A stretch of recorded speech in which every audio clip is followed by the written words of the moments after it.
Welcome to the 1% podcast. Sorry, welcome to the 1% Improvements podcast. My name is Haris. And my name is Derek. So we are both the hosts of this podcast. And it's our first episode. Yay!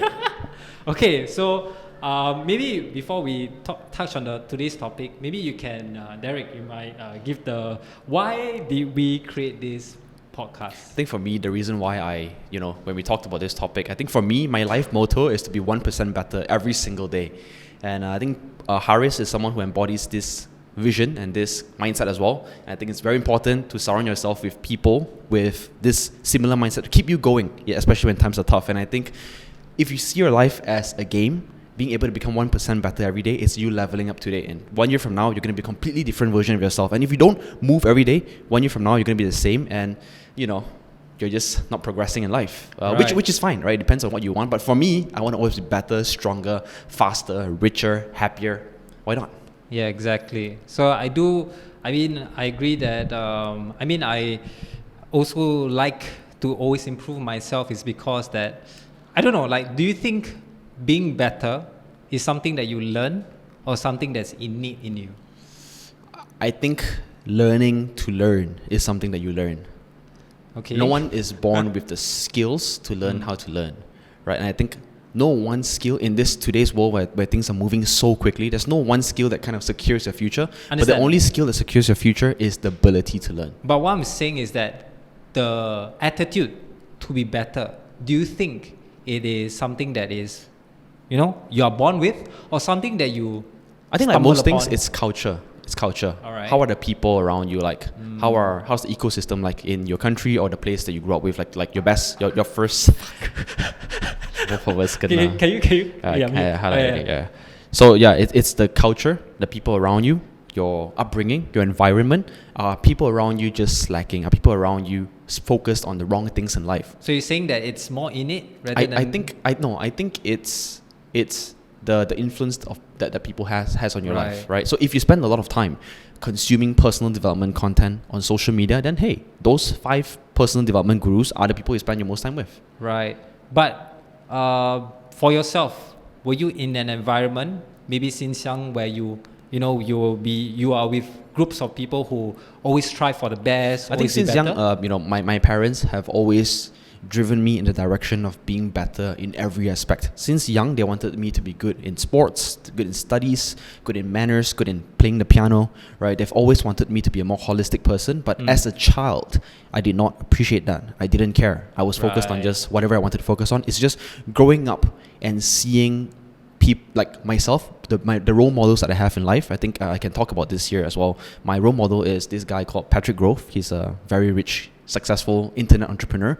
I think he's half Australian. And one thing that he mentioned about is I forgot if it's the 6 P's, so the 6 F's in your life: your friends, your family, your fitness, and everything, right? So it encompasses a very diverse and a very holistic lifestyle, not just on finances, but rather if you win, you got to win in everything, not just in one angle. Right.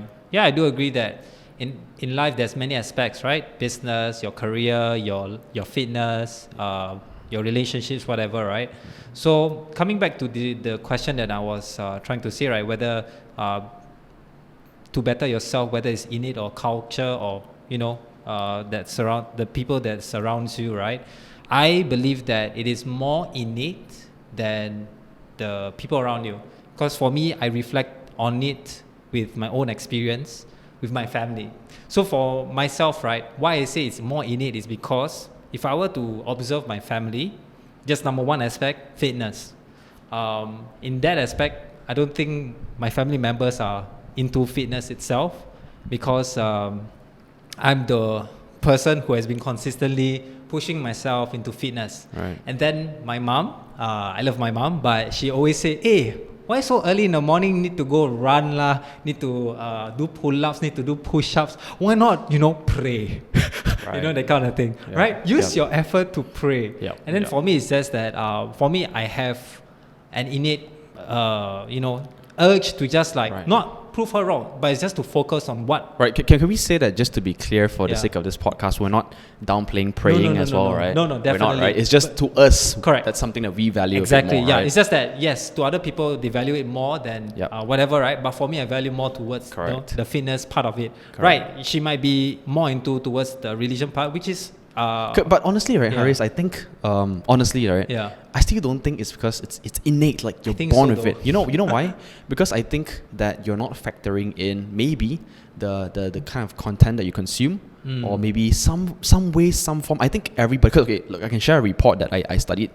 There was once, right? There was a Sure. report, I think, done by some top universities in the US, where they took, people from the slums. I think it was a black community from the ghetto, right? Poor people last time, and they moved these guys to the richest cities in the US. I forgot which city was it, but that was the most affluent place in the US, and 99% of all those people, they grew up, the black families, the black kids grew up and went into Ivy League universities. 99%, which means all of them, which I believe culture plays a way bigger Definitely. role I do than agree on anything. that. So I Yeah. think my opinion is, yes, there's a spectrum of innately how you're wired to think innately, right? There's a spectrum, but I think the bigger role here is somewhere, somehow, you were influenced by maybe internet people, right? Like people that you see that's very far away from you. It doesn't have to be Malaysians or Singaporeans, but maybe creators or all that. That's my thoughts, lah. Of course, you can disagree. Because but I that's would what say think. that I believe that we are fairly distributed in terms of information. You go to Google, you decide Disagree. you decide on what you want to Google or search, right? Right, yeah. Right? And then after that, But it's very different. The algorithm shows you what you Of want to course, see, yes, right? definitely, So but- a left-wing person will see left-wing content, and a right-wing person will see right-wing content. But you decide on Right. what you want to search on. And That's then the correct. algorithm will just feed off That's who true. or more That's you true. want to be. So your point is that you are driving. Yes, that influence, right? So, for example, maybe both of us see more towards motivational, self-improvement kind of like content, Yeah. while other people might look into, dancing Yeah. content, Yeah. my entertainment content, Praying. comedy, and then whatever, right? So, all of Yeah. these things I would say is something that we decide, and the algorithm just feeds into okay, it. okay. Yeah. So Yep. that's my opinion. That's, Okay. you know, Right. like- But at the end of the day, Haris, why should one care about this podcast? Why should one care about self-improvement? maybe I should put that question is why you shouldn't care about this podcast, right? You shouldn't care about this podcast if you want to self-improve, because this podcast is something that we want to help you, maybe give you some experiences that we have, some knowledge that we've experienced that can help some of you grow. But if you don't want to do that, then this podcast won't be for you. Right. Yeah. Okay. Good, right? Is there a Reverse scenario roles, where anyone wouldn't want to self-improve? And why? Okay, for me personally, this is my opinion. You might disagree. For me, is that everybody has different stages of life, and then maybe at the one stage of life, right, they want to self-improve. Right. And then that's where I believe this podcast will hopefully help you, inspire you to be a better I self. think that's a very good answer, because if someone is fundamentally not able to put food on the table, they wouldn't be thinking about exactly. being 1% better because No. I need to eat. Yes. Right. So I think definitely it's for those who are in a somewhat fortunate position where they don't need to be responsible for the livelihoods of people. Like, let's say they have kids who will die if they don't feed the house, right? Exactly, yeah. So yeah, Yeah. I think definitely there's a Yeah. time for everything. There's a time for everything. And at the same time, when I was struggling financially, actually this kind of like self-improvement content, It helped a lot, right? it helped me push. Correct. Because I feel like I'm that kind of person. Can relate. Maybe some of us might not be, but Can like relate. for me, it's like I really need that slap in the face to really like wake myself up to really decide on Right. what's Can best relate. for me. I think for me as well, I went through this phase where I was learning code myself, right? Yeah. For those 8 months where I was unemployed, I dropped everything to just learn the code myself at home, 12 hours a day. That period of time, like I remember I was drowning myself in personal development content, like just straight up listening to stories of people learning, stories of people transitioning careers, like straight up. But the thing is, I don't think even 10% of this content was Asian-led or Southeast Asian-led. It was very True. like white, Yes, Western it is, and it white. is. Yeah. Which is okay, but it's missing that sense of Relatability, I would say, relatability. right? That's Because correct. Yeah. of course, in America, there's different problems, right? Yep. In Malaysia, in Singapore, in Southeast Asia, there's also different problems. So there wasn't any like person that we can like relate to, but it's good enough, right? It's better than nothing, to be Yes, honest. it's good. It's good. Yeah, I'm it's not just complaining. like- I'm not complaining. I'm exactly, not complaining. I'm just like, saying it shaped us who we are right now. Correct, right? No correct. matter where they are, at least there's some form of like, Yeah. yes, we need to get our shit together. And Yeah, that's so why, I guess in many sense, this podcast is what we're doing to hopefully be there for those who are still in that journey, and maybe help some of them, flick something in them where they feel like, okay, this is the importance of being 1% better in every single thing they do in their life. Exactly. All right. So with that said, hopefully this gives you a sense of what this podcast is, and let's go on this first topic, which is facing your demons. So let's agree on this objective meaning to facing your demons. So facing your demons means confronting your fears, insecurities, traumas, or any negative aspects in your life that you usually avoid in a realistic and impartial way. So it implies acknowledging these issues without bias. Are you reading off a script? Or subjective emotions. Yes. And analyzing them objectively and addressing or resolving them. Give me the layman one sentence. So the layman, right, is basically anything that you want to avoid as much as possible and don't want to face it. Don't want to face it, you right? Don't want to face it. So facing your demons. So is there a current demon that you're facing that you don't want to face it, or you might want to face it later on in your life, Derek? How does this relate to being 1% better? So, right, facing your demons, that's a very good question, is that demons, everyone has their own demons, or everyone has their own traumas. If you're able to accept the trauma, if you're able to confront your trauma, you have less things that is holding you back. So, for example, like for myself, right, let me share a bit. So one of the demons that I faced, right, was my negative emotions towards my father. Yeah. So the thing is that I was actually thinking objectively in a third person why I was feeling like hate, why I was feeling like negative when my father is around. You know what's the weird part? My father wasn't abusive, both physically, mentally, emotionally, physiologically. He wasn't. Also, I wondered, okay, so if my father wasn't like negatively influencing me or parenting me, right? So where does that negative emotion come from? And I realized, right, it was from my mom. So my mom, throughout my, I would say childhood, she always like have negative like things to say to my father. And I realized at a very old age, I don't know if it's old, but at the age of maybe 23, 22, they're like, oh my God, I didn't realize that my mom had a huge impact of how I look at my father. And there was a huge revelation to me, because I thought like, my father is negative but like objectively when I see like, no, he never like. So you were fed to believe. Yes, I was fed to believe that my father was like a bad guy, but he wasn't. Right. He wasn't. And I'm like, and I realized like words that you repeat over many years can affect someone's perspective. That's correct. Right? And then I was like, shit. Then I had to face my demons because it has been a perspective that I had since young. Right. So I had to really face my demons, and how I do it is I just become a little bit more patient, respectful towards my father. Right. I guess just to quickly like dissect this topic a little bit more, right? In this case, you face your demons in the perspective of really asking yourself, why is my dad a bad person, right? Yes. And I think throughout life, we're fed a lot of information that we don't question, we just take as it is. For you, this is one example, but for the rest of the world, everyone has their own versions of it. And I think facing your demons is just looking at all these things and really questioning it, and then objectively, and in many ways, objectively understanding, is this the truth, right? Exactly. And many people go through life without questioning things. So I guess my question for you is there a turning point that really made you kind of wake up in some sense? So I did, and it was by one inspiration person, David Goggins. So I read his book. I didn't read all of his pages of his books, but one chapter he was talking about was facing your demons. Okay. Yes, and his demons was very different than mine, obviously, because he has different experiences. His demons was like he was fat. He was like really wanted to like he wanted to prove himself. He wanted to be good. So he went through a lot of like trauma, a lot of things, right? But the thing is that he decided that, okay, enough is enough. Let me face my demons and overcome it. Okay. So I don't know exactly the story of David Goggins, but you can, search it up. He's like an insane person, meaning that he'll go through like runs every single day. He'll go through like Navy SEALs training like more than most people. Right. So for me, it's just that I got inspired to like, okay, he decided to face his demons. Okay. Why can't I? Right. And then I faced my own demons, which is the perspective. Okay, so just to kind of drill it a bit further, you're saying that you had bad feelings about your father. Correct. how is that a demon? How does that affect you? So- Okay, yeah, you don't like it, but like Yeah. just how I don't like cats, for example. I'm Exactly. okay with cats, Okay. but that's an example. It's Yeah. not don't like, it's hate. It's worse. You hated your dad. Yeah. It's like it's to a point where I agree with my mom.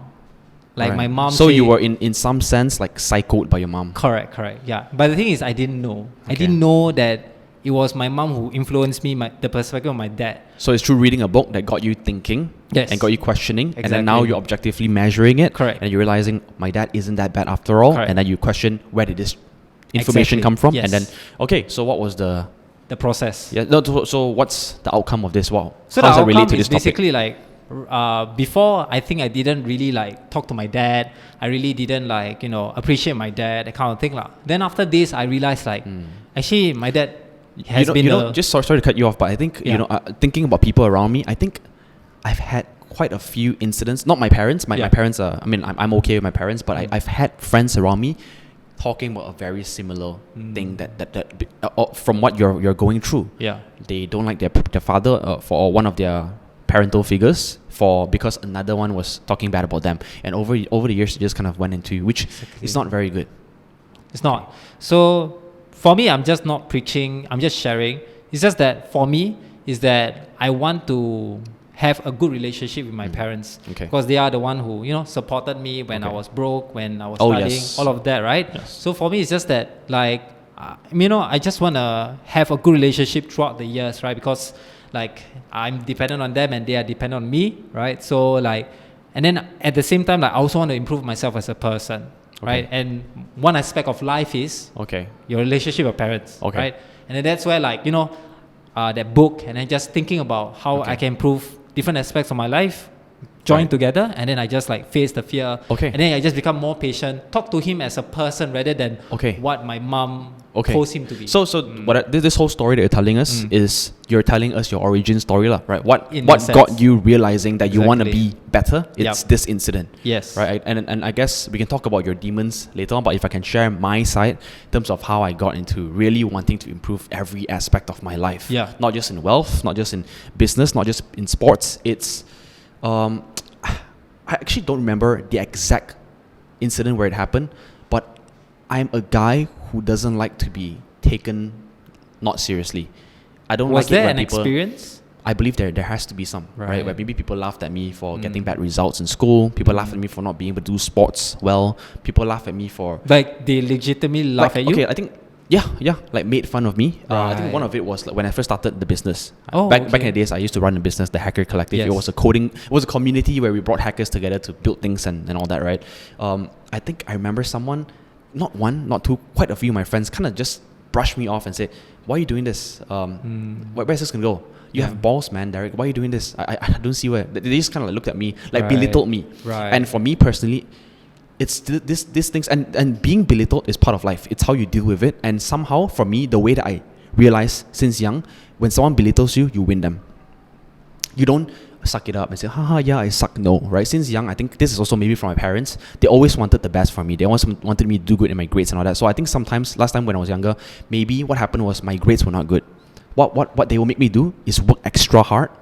We can argue about whether extra hard is good or not, right? Yeah. But the point is, working extra hard, it didn't make me smarter, but at least it got me the results to boost my confidence. At least those guys stopped laughing at me, and then I'm like, hey, I'm better than you now. It made me feel very good. That's number one.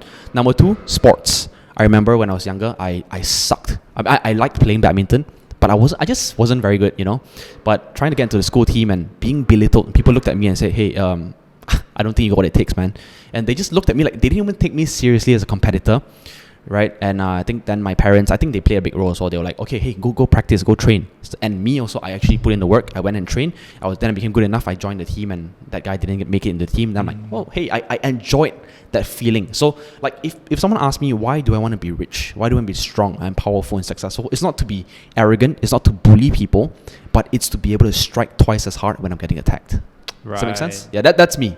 And that's what's been driving me forward for the past couple of years. It's to not be taken not seriously, not be belittled. And when someone belittles me, I'm able to double up and, Exactly. We both are talking about our experience with our parents, how they parents us, right? So, Derek, for you had actually very supportive parents where when there's any hardships, right, they will still push you on. Whether your grades weren't doing so well, they say, okay, work harder. When you wanted to really prove yourself in the badminton, I think they also supported you as well, right? Yeah. So for me, from my own personal experience, maybe some of you might relate to, when there's hardships, right, I would say most of my family members didn't push me. And what would they do?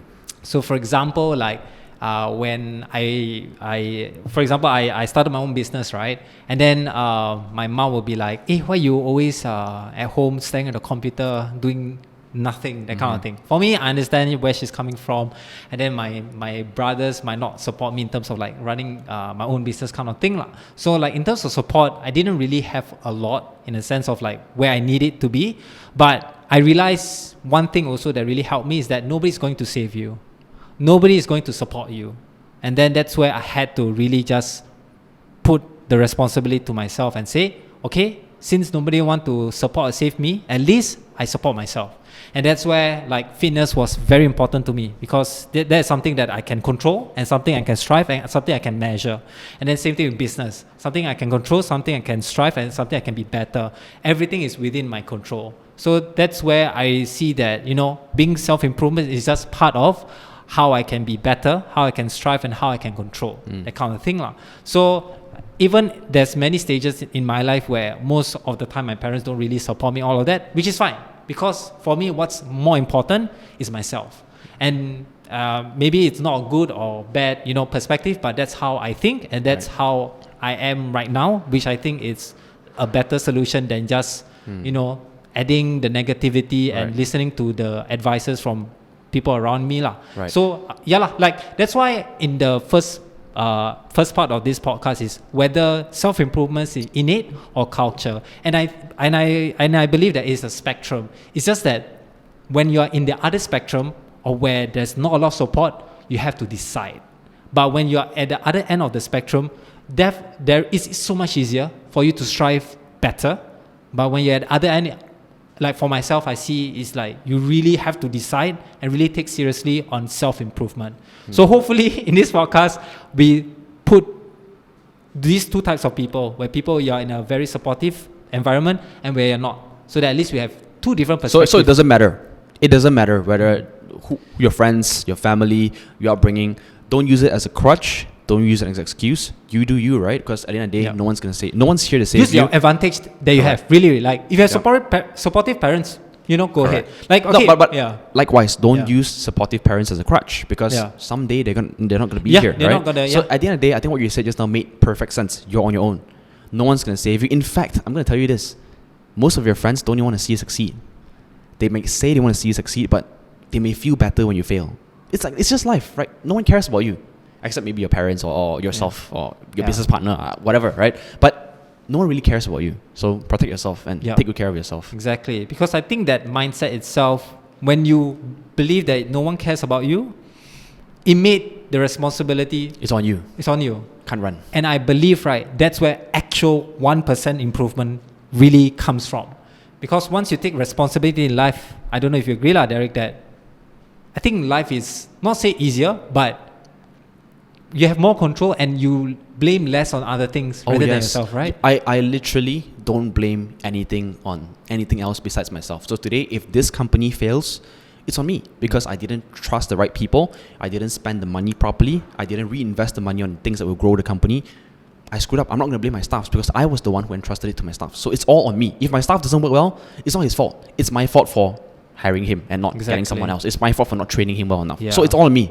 Exactly. I agree 100% on this. Yeah, because I do believe that as well. Like for me, if the work that I give to someone and that someone didn't perform where he or she needs to be, it's not their fault, it's my fault. That's correct. Because I didn't give clear expectations. That's correct. Maybe my instructions were shit. That's correct. And so I think like that responsibility when you come into yourself is like, it makes your weight a bit heavier, but it's so much better in the sense that you don't have other things to like. I think it's really scary to have that mindset in the first place, but I think it's necessary. You need to have that mindset that no one's here to save you, because at the end of the day, if you die, you die. If you survive, you survive. If if you have that mindset, you're gonna literally try and optimize every area of your life, because no one's here to back you up. You can't leave this to someone else. You can't buy fitness, for example. You can't. Okay, you know what, I'm just gonna pay it. No. You can't. Your abs or your body it's a result of your hard work. No, you can't pay for that. Yeah. Right. Health is something you can't pay for. I think that's what I love about fitness. Yes, correct. You see someone's body, you know, like, put in the work. That person work their shit out. Yeah, you know. And plus some genetics. Yeah, some genetics, of course. Some genetics, of course. But to like, I believe I'm not genetically gifted in terms of like fitness. Right. Because the best way to compare yourself is when you're in like high school or secondary school in Singapore, because that's where you're growing, and that's where like everybody's genetics will actually show. So some people will suddenly grow so tall they can play basketball because they grow very tall. Yeah. Some of them are like their fitness level was in terms of running, they can just run very fast because they're just like that, like that. So for me, I was like, I wasn't the fastest runner. I wasn't like the best. Like I used to play basketball, by the way, for 1 year, and then I quit. Yeah. But like for me, I knew that I just need to keep on training. Yeah. And then there was one day where one of my ex schoolmate, he was the fastest runner, and then I think I saw his timing or his physical training score. I was better than him. I was like, hard work pays off. Right. I think shall we move on to talk about our demons? Yes, definitely. Okay, right. Before that, I feel like this episode is more like a primer on why are we doing this podcast. You know what I'm saying? But it's fine. Let's just go with the floor. Right? Let's go back to the demons part. No, before that, I want to talk about one more thing as well. Okay, right? Sure. It's this, right?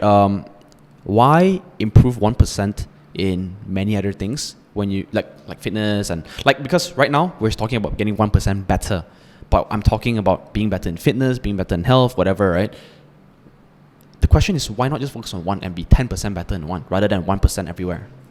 Because you have 24 hours a day, right? That's a good question. Right. Let me know your thoughts on this. Yeah, like for me, in honesty, there's no right and wrong answer for this. Because I believe, like I say, you are in different stages of life. Mm-hmm. So right now, in this stage of life, I want to be 10% better in business. Right? I want to like really, work with you and the company, right, to grow as big as you can. So I want to grow as fast as I can in that aspect. But in terms of other aspect, I might put 2%, 3%, 5%, because maybe the whole spectrum of life is 100%. Right. Your effort is 100%. So you're saying you're putting more disproportionate amounts into business, right? Because for me, it's just an investment in the future. Right. If I invest in a business where it will hopefully make us wealthy, then I can focus on other aspects of life. That's correct. Okay. Yeah, because for me, I believe that let's focus on something that we can help yourself to somewhere where you need to be, rather than like 1% here, there, which is fine, nothing wrong. But for me, it's just that I believe the correct path for me is to focus a lot on my business, maybe not so much in my family time, my friends and whatnot, and then just like be all in that, so that I can use the money to leverage to get back time to focus on family, friends and other aspects. That's good. And I think for me, it's a different way of seeing things. I think what you're saying makes sense, right? Because it's very broad. Business is business, right? And I think the idea behind why 1% and not 10%, it's the idea of incremental growth, the idea of atomic habits, the idea of making things so you don't need extreme motivation to get things done. Yeah. And what that means really is, you don't need to force yourself out of bed at 6 a.m. every day if it's a habit. You don't have to think twice before brushing your teeth, right? You don't have to think twice before taking a shower, because those are habits. So the idea behind 1% is to make the practice that you're doing, make the self-improvement task that you're doing as small as possible, so that you can focus on it instead of saying, it's so big, it's so difficult to get out of bed at 5 a.m. No. If it's difficult, then let's make it 6:30. Then slowly, if you can do 6:30, can you do 6:29? Can you do 6:28? And slowly go down from there. Exactly. So there's this quote that I really, really like. It's called, "It's better to be good consistently than great occasionally." That's true. Yeah, because every day you don't feel 100%. But if you just make that 1% improvement, if you do the math, that's exponential growth, right? Yes. So like, as much as you can, try to improve. But if there are days where you can't really push, which is fine, be consistent. Successful people put in the work, no matter how they feel. They just do. They don't care about the emotions, the motivation. Screw that, right? Until their body injured. Yeah. and I think one thing I want to touch on as well on your point just now with being good at one thing rather than quite a few things, right? It's or being you said you know the tallest guy, you were never the fastest guy, you were never the strongest guy, right? And I think I can relate to that because I have never really been the number one in anything. That's just me. I've never really won in anything. Yeah. I've always been above average in many things. Right. You know what I'm saying? And I ask myself, what's the kind of life I want to live? Do I want to be like top tier in just one thing, or do I want to be very good in many things? I'm like, can I be greedy and I want to be a polymath?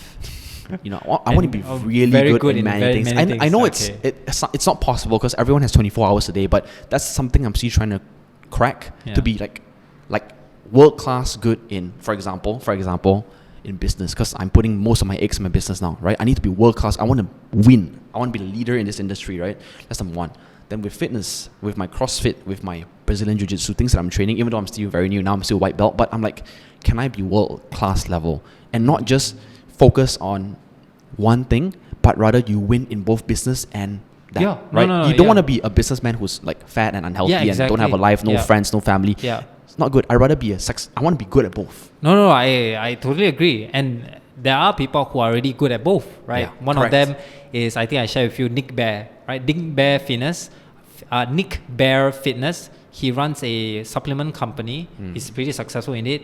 And then he's quite a buff guy. He's from, he can do like weights. He's really like, you could see he's buff. And at the same time, he can run very fast. Yeah. I don't see buff guys run fast. And he runs very fast. Yeah. Like 1 mile, 5 minutes or less. That's scary, you know. That's scary when this guy is so smart, he's business savvy, and he can run and punch faster than, better than you. So like he can lift weights and run. That's like, dude, like I'm scared. I want to be like that. I want to be like that. I want to be good in every aspect. So the thing is, I believe it's possible. And every single year, everybody is going to push their limitations. So 1 year from now, both of us will sit here.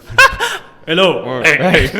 So how much you can run? 4 minutes. Okay. That kind of thing. Yeah. But okay, at the same time, at the same time, with when we are talking, and I believe that when you're facing your demons. Let's move on. When you're facing your demons, right, I personally believe, right, it's not a 1% improvement. It's at least 10%. Why is because, right, when you face your demons, right, it is something that's holding you back. Imagine a weight that's chained to your leg, right, and it increases its weight 1% every single year or every month that you don't face it. Right. So for me, it took 23 years to face my demons. So there's a compounded weight there that you can't remove with just 10%. There has to be a painful enough event that helps you remove it. Yeah. Okay. Maybe not painful, maybe someone who inspires you, right? Cool. For me, it wasn't painful. It was just like, oh, David Goggins can do it, why can't I? Okay. Yeah, cool. Luckily, it didn't happen to a painful event because that would be even more like, I would say the event might be even more traumatic or So for me, I feel that when you face your demons, right, it's hard. I'm not saying it's easy. But the thing is that the best case is that you will actually grow. Like, for example, you're level 10, you probably go until level 20. Right. Because, right, once you know how to face one demon, you're able to face multiple demons that you have, and then eventually there won't be anything that is dragging you down, right? So maybe, Derek, like, do you had any experience where, other than, people belittling you, is there any, like, demons that you face that... Should I pause for a while? Yeah. Dude, my demon, right? I just thought of my demon. I thought of it. I know what's my demon already. You want to talk about it? It's very personal. No, it's not sad. Okay. It's not a sad story. It's just very personal and you don't want to talk about it, then it's fine. Yeah. I don't actually have one. Huh? I don't actually have one. Oh, so okay. No. We can remove this part. So let me phrase the question. Maybe maybe you want to go first. I'll ask you first, then you go first. Because my one, right, it will trigger some people around me, like friends or family. Oh yeah, it's fine. Yeah, so I better not. No, it's fine. If you're uncomfortable, if you think it's uncomfortable, think of another one while you talk. Okay lor, can. Yeah. So I'll take. You just ask me. So Haris, like, what is? I'll just continue. I'll just continue from where you were just now. I'll just say, you know what? Let's go with yours first. Since can. Yeah. Yeah. You know what? Let's just go with yours first. I want to hear your story because I think you were very excited with this topic. Yes, that I talk about on you had a lot to share. Yeah, you had a lot to share. And the thing with this guy Haris, he didn't want to tell me what his demons were. He was like, we keep it for the podcast. So I'm actually more excited to hear yours. Yeah, because for me, Yeah. I'm like, I have my demons, but I think my demon might be a little duckling compared to yours. I don't know, right? No. I don't want to compare the Right. No, you're right. the You're right. scale You shouldn't of compare. You It. shouldn't Yeah. It's compare. just it's this is where we just share. Okay. And we can learn from it, and then we can see how it goes Okay. from there. So the recent demon that I faced was also my mom, right? So this is a bit personal. It's the first time that I'm saying like publicly, right? I've said it to some of my friends. So this demon was quite something that it was something that I shoved it off, but I should have confronted earlier lah. And it was last year. It was pretty recent as well. So a bit of context is that my grandma, my late grandma, was living with my family in Singapore during COVID. So my family was taking care of her, mainly my mom and myself, because I was remote working, so I was usually at home. So my mom has certain aspects of like how certain things you should be doing lah.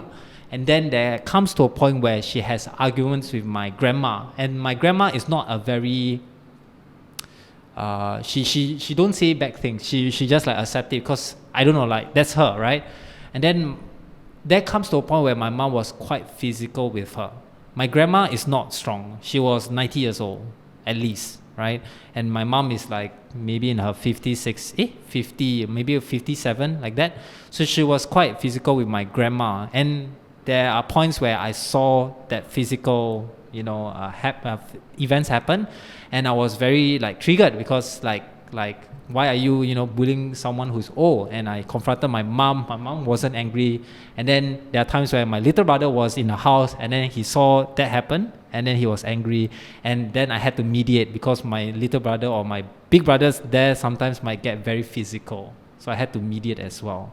So By physical, can you talk a bit okay, more so about? one thing that she did was maybe she wanted to point out something, and then she will grab my grandma clothes and pull towards her. So that's one out of many lah. And that for me was very unacceptable, and I had to like stand up for my grandma. So then it Because was, is it normal in your mother's part of her culture? For me, I don't really care what's normal to her. To me, it's not normal, right? Yeah, she might think it's okay for her, but for me, it's No, not I understand. okay. I'm just asking. Like, Yeah. does she know that it's wrong? In our general view of the world. I don't know now? how to answer this because like for her, she thinks it's okay. She said this is okay. Then okay, that is you, right? But for me, that is not okay. So she genuinely don't think something is wrong. Yeah, with yeah, that? she generally don't think something is wrong. Yeah, so I'm not saying my mom is like bad at all. She has her own perspective, right? And then that's where like, the resentment, the negative feelings, boils up. And then luckily, my grandma had to go back to her country, which is Indonesia. So she went back, and then this issue was resolved because my grandma is not there, lor. Okay. And then after that, I think 1 year later, she passed away. Okay. Yeah. So for me, I have no like resentment or like regret with my grandma, but I have this like baggage or demon that is within me that I was thinking about that incident lah. And then it's like before I face my demons, when I think about that incident, I get very angry. I get very like, why my mom do this kind of thing, right? So then I realized like, why am I feeling this way? Like, would I want to feel this way for the rest of my life for what my mom did? And then I decided to forgive her. So I forgive her before I forgive her physically. I don't know if that makes sense. So meaning, right, I forgive her in my mind first, right? I forgive her in my mind. It was kind of difficult, kind of emotional as well. But after that, then I went back to Singapore recently, and then I told her that I slowly bring up the topic saying like, hey, do you remember our late grandma? Yes, like yes. And then okay, do you know like what happened here in our house? Then she said, what do you mean? Then I said, like, do you know there are certain things that you did were not very acceptable, like in Malay lah, because she don't know English, right? Then she said, what do you mean? Then I said, no, like there was once where you were quite physical with her. Then she was like, defending herself. No, I didn't, that kind of thing. Then for me, it's like, it's okay, it's fine, right? what happened. For me, I just want to forgive you. I want to forgive you. So you had to talk it out with her lah. Correct. And at the end of the day, how did it go? So in the final chat. There's no final chat. We are still talking. Don't worry. Okay. yeah. So it's just that how she reacts was she thought that she did nothing wrong. So she was defending herself, because when you forgive someone, you are forgiving someone's bad actions, right? You don't forgive someone for no reason, right? You forgive someone for something they did that is. But if that not person right. didn't see that they were wrong, no, the thing is that for me, like, it's a selfish thing. It's you don't care how they think. Yeah, I don't care how they react or think. I care about me, because when I want to talk about this topic, I want to do that forgiveness first. The reaction part, maybe she one day will understand, maybe she will never understand. But I want to tell her I forgive her. That's it, and that's my part to face the demons. Right. Yeah. And then whether she accepts it or not, that is fine. I mean, similar to how I came out as gay. But really, because this is not my first time saying difficult situations with my mom, right? But for me, it's just that I've already told you that I forgive you. Whether you accept it or not, that is up to you. Because I can't control how she feels, how she reacts, how she thinks. But in my perspective, what she have done previously, to me, to my eyes, was very not right lah. And I don't want this baggage to just hold on me for the rest of my life, waiting for her to understand she did wrong. For me, I just want it now to forgive her so that I can move on. Right? She reacted not so well, but for me, it's just that I have done my part, and that's about it lah. So she was like defending herself. She was like, so is this still a demon or No, no longer? no. Because you have let it go, right? Correct. And the thing is, my mom is quite an aggressive person, so she will really like raise her voice and all that. I'm already used to it. And when she was like defending herself, raising her voice kind of thing, right? You know what I felt? I felt like love for her. Like I want to hug her. Like it was such a weird feeling, because like that my shoulder just felt so much easier, because like I just forgive her lor. That's it, like full stop. And then I can just like whatever she say, like it doesn't matter lah, because I feel love for her. Yeah. So yes, one demon down. That's good. That's good. Yeah. I think if you were to ask me back on my kind of demons, it's I guess, going through life as I am right now, I don't care too much about like relationship wise stuff, like with girls or whatever, because I'm just so busy every day. 9 to 5 I'm working, then at night I have like 2-3 hours of training, be it whatever, CrossFit, running, sprints. I'm doing so many things, right? And like I just don't care so much about things. I think it could be because of the demon of because of what happened in the past, where the thing with having tough relationships in the past is that you commit everything that you have into those relationships, right? Like imagine a 2-year-long relationship where you give in your everything. When you say giving in your everything, because everyone has only 24 hours a day, right? And if you have to invest more time in your significant other, you're actually investing lesser time in yourself and your personal development and everything else, and you just have less time for everything else, right? So after a 2-year-long or 3-year-long relationship or X-year-long relationship, you just end up, and after the breakup, you just end up having nothing. It's like all those time invested in this person. If I did this put those time in a business, I'd have a business. If I put those time in a new sport, I'd be good in that sport, right? But if I put all those time into a significant other and the relationship ends, it's just like all this was for nothing. And because of that, it caused me to just kind of put in less effort to go deeper into relationships, which is a demon that I'm facing now. Because it's, for me, it's like relationships are like, they're just there. I can't go too deep into it anymore, because I'm like, every minute I put into this relationship is 1 minute away from all my other things that I want to be working on, right? So I think that's a demon I'm still facing currently, and I don't really have the solution to it, besides the fact that I know that I need to start being contented with what I have now, and just appreciate the journey rather than just focusing on the destination. That's one thing I know, but it's just a demon that I'm fighting with right now. You okay for me to go deeper to your demon? Can, yeah. Sure? Yeah. Okay.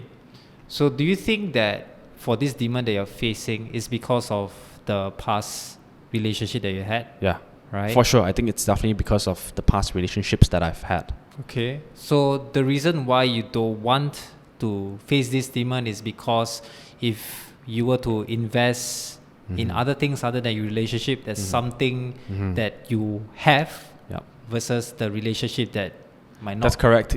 I make every decision in life based on opportunity cost, right? If I do this, it means if I do this, it means I have less time for that. Right. Right. So I'm like, the more time I invest or money into this relationship, I have less time doing something else, right? Which makes me feel like, the way I see relationships is a bit tainted now, compared to what the society expects me to believe in, right? Could you share more? What do you mean by that?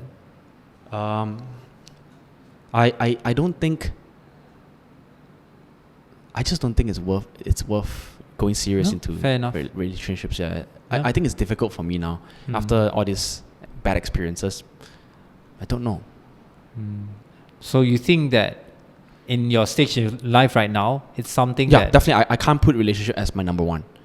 Right now. Right. I can't. I don't know. Is that a common thing? Are you the same as well?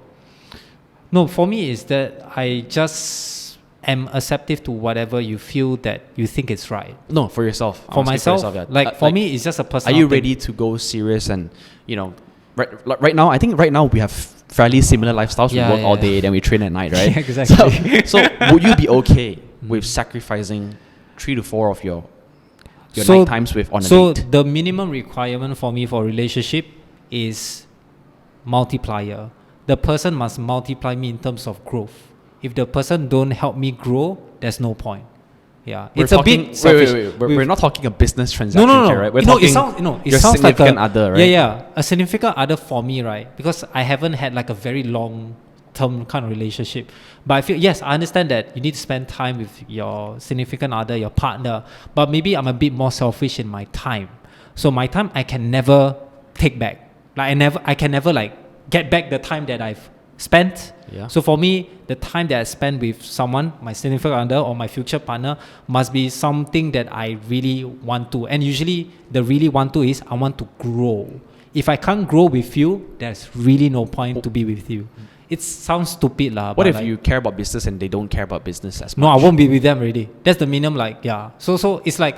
Wait, what? Yeah, it's is that love? Is that how love works? Like love. I don't think that's how it works, man. Love objectively is, would you sacrifice your time for someone? So would you? No, would you do irrational things for the ones that you love? Yeah, and care exactly, about, right? exactly. And what you're saying now is very rational. This person it is. comes to me and we both win. And The thing is that I rather start rational and then become irrational. Because rationally means Right. Like hear me out, because my thinking is very weird. Is that for me, I rather have someone that's like similar to me, because in a sense that maybe our lifestyle is very similar. In like, okay, you do your own business, I do my own business. We know each other that, okay, business is a priority. Okay, we do that, and then we set each other time to like spend together, because we know that these are the time that we really we have little time for each other, and then we can grow from there, and then we can talk about like whatever you're doing and whatever I'm doing, and then after that we can like learn from each other and grow as we go along. Right? That's one thing that I really want to for my partner. I mean, one thing that I would want to have with my partner, to grow together, because like I say, time is something that I cannot get back. Maybe money, yes, I can spend money, but dude, time is super for me. I can relate, and this is where my demon stems from. I value my own personal development time way too much. I think it's a little bit unhealthy. That it's to the extent where I'm like.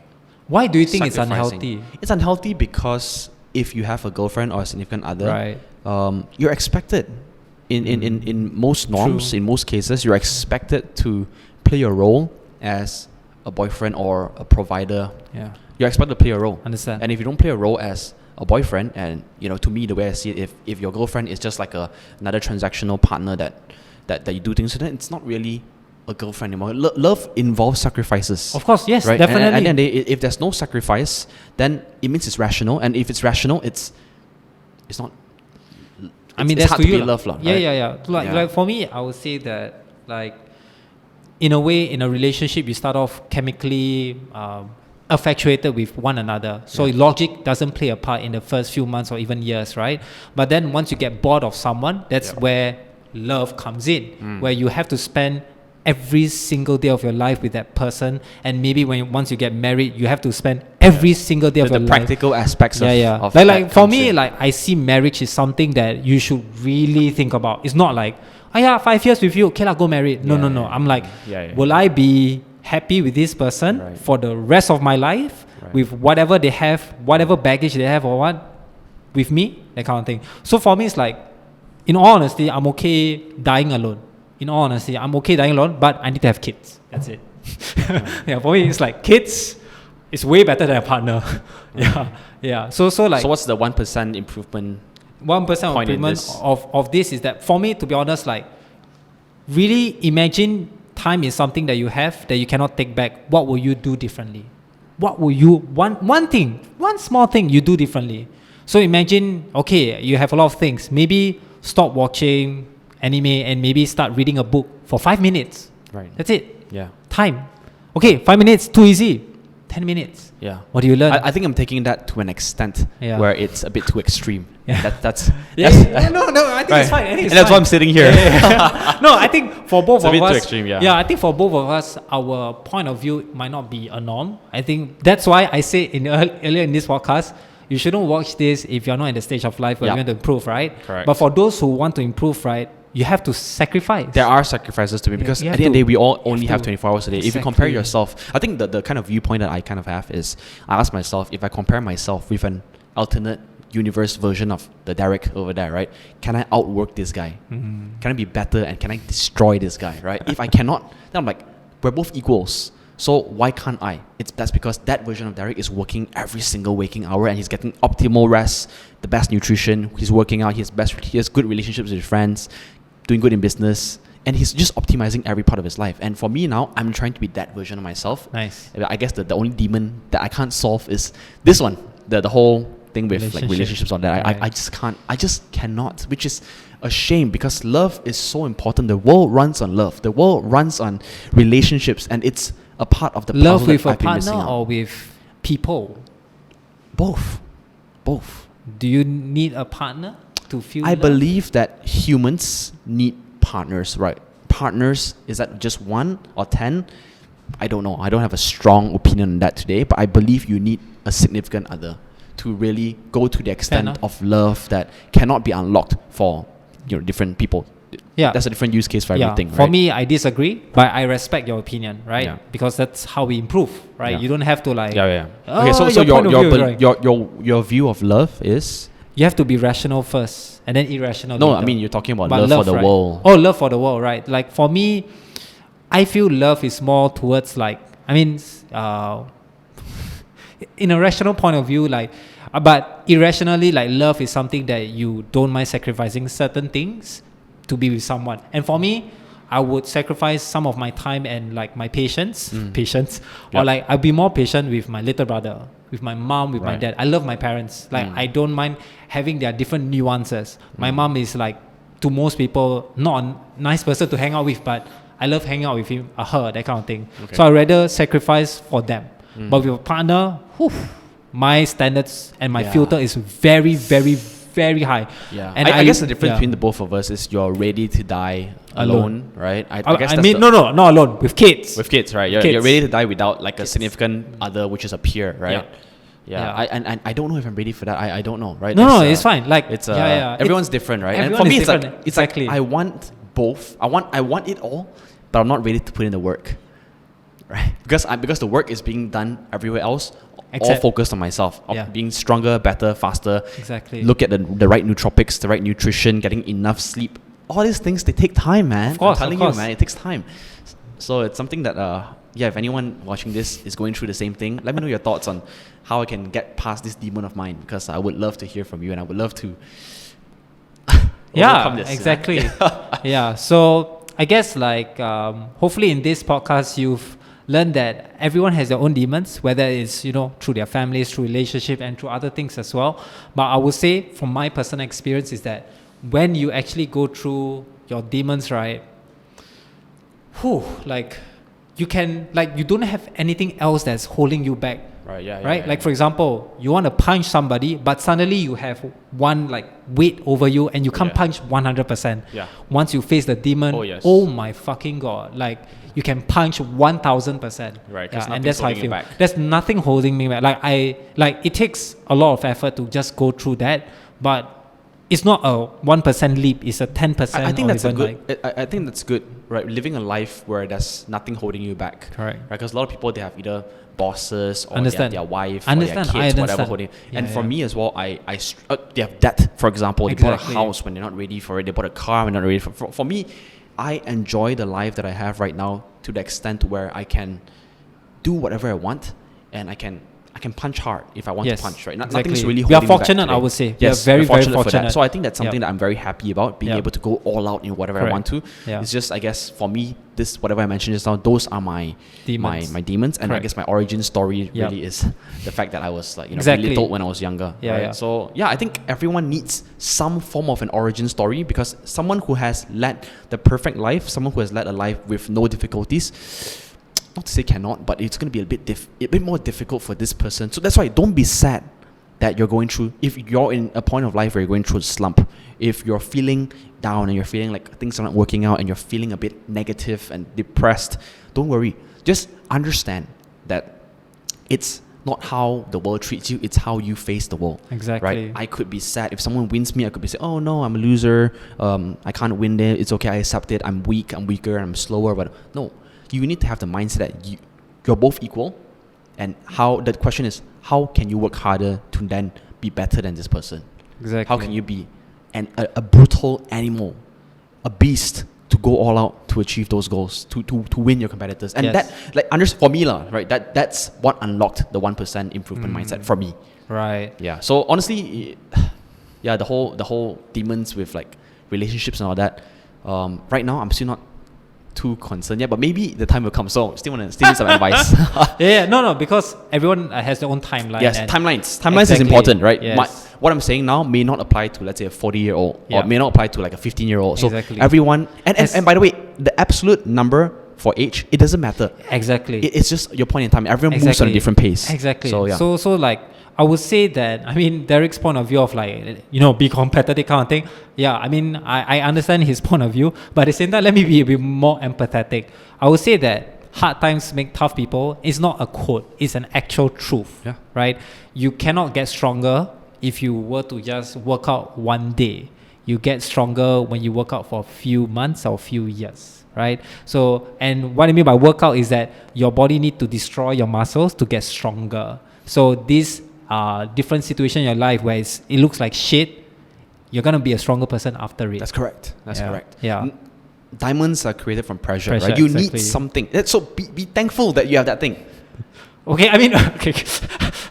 What? Derek, wait. What? No. Look at it as challenges. Don't think Yes, yes. Don't think Okay, of thankful. look at it. Yeah. Okay, look at it like your Some- life is a game. Yes, your yes, life yes. is a game. Exactly. And I understand some people Yes. that has very unfortunate things, and Yep. of course, I'll be rude if I'm saying that everything can be won and it's Yeah, all yeah, good, yeah, right? yeah. But I would say, in the grand scheme of things, try and just see it as a game. Try and see it yourself leveling up. And every Right. time you overcome, you put in the effort. Can you solve it today? Cannot? It's fine. Keep it in your to-do list. Solve it tomorrow. Yes. The point is, put constant effort to Yeah, try and solve yes, it. And eventually, exactly. you're going to get there. And the Yeah. moment you get there, you know that you've leveled up and you're Yeah. a different version of yourself today versus yesterday. Exactly. And that's all you care about. It's you versus you, man. Exactly. It's you getting better. Yeah, so to just wrap this up, right, I would say the number one thing that I think we want to, hopefully achieve this podcast is to help people like you guys to get inspired.